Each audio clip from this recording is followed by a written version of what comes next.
राधे राधे प्रिय दर्शकों। आज सुबह सुबह ही सुष्मिता अपनी सास साधना जी को फोन लगा दिया। हेलो माँ जी, आपको तो पता ही है कि आपके पोते का जन्मदिन दीपावली के एक दिन पहले आता है। तो माँ जी, जिस तरह से आप पिछले वर्ष 2 दिन पहले ही आ गई थी, तो इस वर्ष भी आपको 2 दिन पहले ही आना है। माँ जी, आप कल सुबह के लिए तैयारी कर लेना। मैं कल आपके बेटे प्रकाश को लेने भेज दूंगी। साधना जी अपने पोते के जन्मदिन पर जाने के नाम से ही बहुत खुश हो गई और वह जल्दी जल्दी घर का काम निपटा कर सुबह जाने की तैयारी के बारे में सोचने लगी।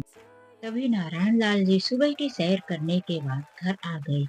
साधना जी के चेहरे पर प्यारी सी मुस्कान देखकर कहने लगे, अरे क्या बात है साधना जी, आप आज इतना खुश क्यों लग रही हैं?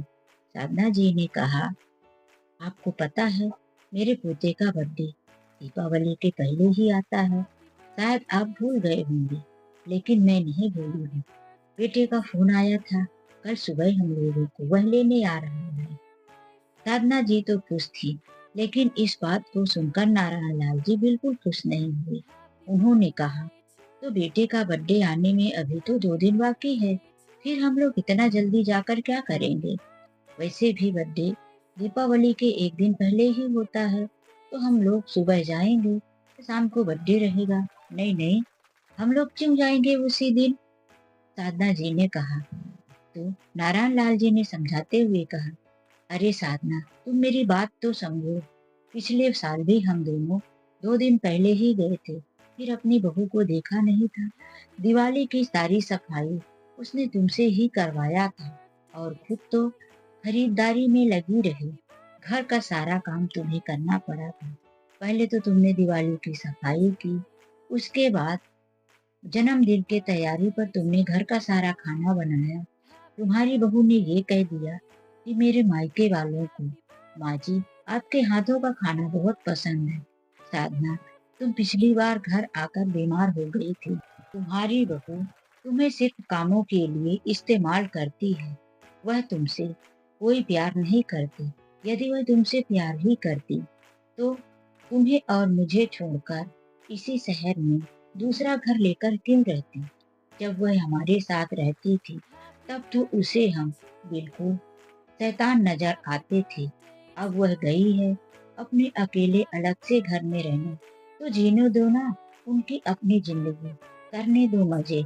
वह तुम्हें अपने बेटे के जन्मदिन पर बुलाकर दिवाली की सफाई भी करवा लेती है, पार्टी की पूरी तैयारी करवा लेती है और पूरा खाना तुमसे ही बनवाती है। अरे तुम कोई हलवाई थोड़ी ना हो, इतना मेहनत करने के बाद बहू तुम्हारी थोड़ी सी तारीफ कर देती है।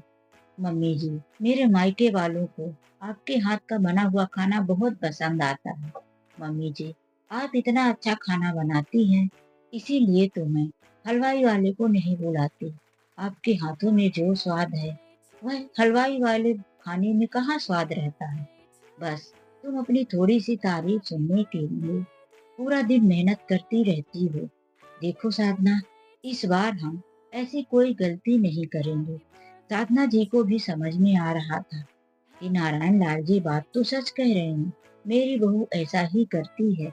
वह अपने मायके वालों के साथ खरीदी और घूमने के चक्कर में लगी रहती है। ब्यूटी पार्लर जाएगी और मुझे 2 दिन पहले बुलाकर नौकरानी की तरह घर के सारे काम सौंप देती है। दूसरे दिन सुबह जब प्रकाश माँ को लेने आया, तो उसने देखा माँ तो तैयार ही नहीं थी, अपने ही स्टोर रूम की सफाई कर रही थी। प्रकाश आते ही बोला, माँ ये क्या, मैं सुबह सुबह आपको लेने आ गया और आप हो कि घर की सफाई करने में लगी हो। माँ यह काम तो आप बाद में भी कर सकती थी। अरे नहीं बेटा, यह काम तो मुझे अभी करना है, क्योंकि जब मैं तुम्हारे घर जाऊंगी उसके दूसरे दिन ही तो दीपावली है, तो मुझे भी तो अपने घर में दीपावली की सफाई करनी होती है बेटा। इसीलिए मैं तुम्हारे साथ अभी नहीं आ रही हूँ। प्रकाश चौंकते हुए कहा, माँ आप ये क्या कह रही हैं? उधर सुष्मिता कितनी उम्मीदें लगाकर बैठी है कि माँ जी आएंगी, तो पार्टी की सारी तैयारी जल्दी जल्दी हो जाएगी। हमने तो अभी खाना बनाने के लिए हलवाई को भी बुकिंग नहीं किया है। दीपावली का समय भी है, तो इतना जल्दी हलवाई कहाँ मिलेगा? माँ, यदि आप पहले से नहीं आएंगे तो कैसे तैयारी करवा पाएंगे? तभी नारायण लाल जी ने कहा, बेटा, मैं सब समझता हूँ कि तू अपनी माँ को किस तैयारी के लिए लेकर जा रहा है।